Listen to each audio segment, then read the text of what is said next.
আমি গত 3 বছর যাবৎ স্বপ্নতে আম দিতেছি আর কি, আমার বাগান থেকে। আমার নাম মোহাম্মদ আব্দুল বারিক। আমি 2007 সাল থেকে শুরু করছি আমের চাষটা। প্রথমে স্বল্প পরিসরে শুরু করছিলাম, পরে এখন আমার অনেকগুলো আমের বাগান আছে।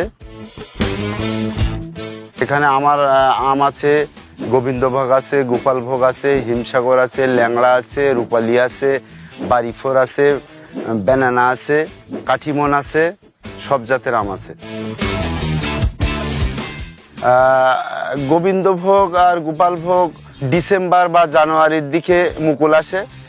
যেহেতু আগুর মুকুল আসে, এজন্যে ওই আমটা সবার আগেই ভাঙা পড়ে।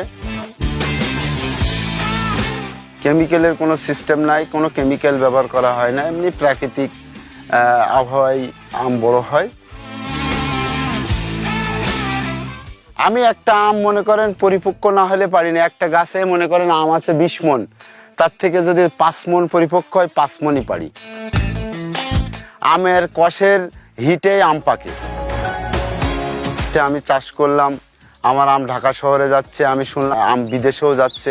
এই সমস্ত শুনলে নিজেরও ভালো লাগে।